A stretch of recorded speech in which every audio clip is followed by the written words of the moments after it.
बिहार विधानसभा चुनाव को लेकर सरगर्मी तेज है और आपको बता दें आज का तारीख जो था नाम वापसी का था।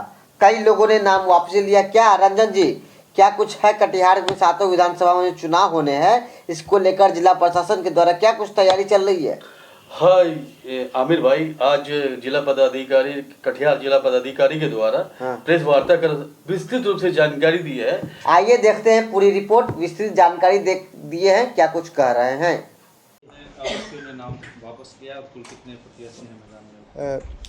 जैसा कि आप सभी अवगत हैं कि माननीय भारत निर्वाचन आयोग के प्रेस नोट के अनुसार जिला में आज 23 अक्टूबर 2025 को अभ्यर्थिता वापस करने का अंतिम तिथि था और अभ्यर्थिता वापस करने का अंतिम तिथि तक विधानसभा वार जो फाइनली जो कैंडिडेट्स हैं उसका सूची का विवरण इस प्रकार है। 63 कटिहार में एक कैंडिडेट के द्वारा अभ्यर्थिता वापस लिया गया है और फाइनली 11 कैंडिडेट वहां पर निर्वाचन लड़ने के लिए बचे हैं। 64 कदवा में भी एक कैंडिडेट के द्वारा अभ्यर्थिता वापस लिया गया है और निर्वाचन लड़ने वाले अभ्यर्थियों की संख्या 16 है। 65 बलरामपुर में 0 अभ्यर्थियों ने अभ्यर्थिता वापस लिया गया और टोटल 18 निर्वाचन लड़ने वाले अभ्यर्थी हैं। 66 प्राणपुर में एक कैंडिडेट के द्वारा अपना अभ्यर्थिता वापस लिया गया है और निर्वाचन लड़ने वाले अभ्यर्थियों की संख्या भी वहां पर 13 बचा है। 67 मनिहारी में एक कैंडिडेट के द्वारा अभ्यर्थिता अपना वापस लिया गया है और 7 कैंडिडेट वहां पर निर्वाचन लड़ने के लिए फाइनली बचे हैं। 68 बरारी में एक कैंडिडेट के द्वारा अपना अभ्यर्थिता वापस लिया गया है और निर्वाचन लड़ने वाले अभ्यर्थियों की संख्या वहां पर 14 बचा है। 69 कोढ़ा में 0 कैंडिडेट के द्वारा अभ्यर्थिता वापस लिया गया है और 8 कैंडिडेट वहां पर निर्वाचन लड़ने के लिए बचे हैं।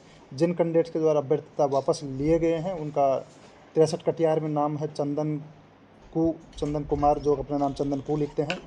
कदवा में मनीष कुमार मंडल, प्राणपुर में तोकीर आलम, मनिहारी में सचिन कुमार मुर्मू और बरारी में संजू सिंह।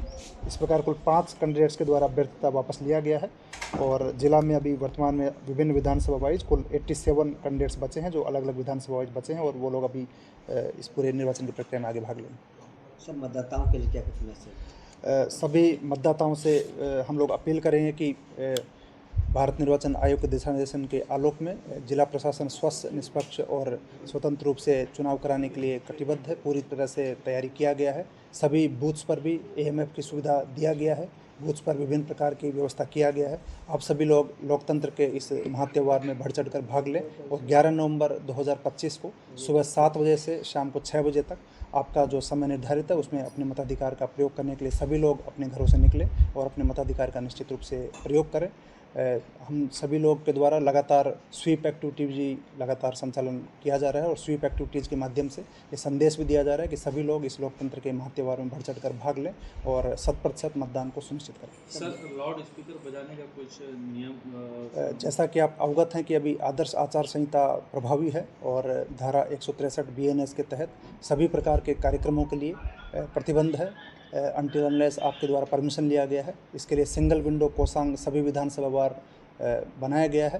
किसी भी प्रकार का अगर कार्यक्रम का आयोजन किया जाना है तो संबंधित कोषांग के माध्यम से कैंडिडेट्स के द्वारा परमिशन लिया जाना है, चाहे उसमें लाउड स्पीकर हो, वाहन हो, सभा हो, जुलूस हो, रैली हो, सभी प्रकार का परमिशन उनको सिंगल विंडो कोषांग के माध्यम से लिया जाना है और परमिशन के बाद ही किसी प्रकार का कार्यक्रम का आयोजन किया जाना है और उसमें भी MCC के जो प्रावधान है उन सभी को अनुपालन किया जाना है।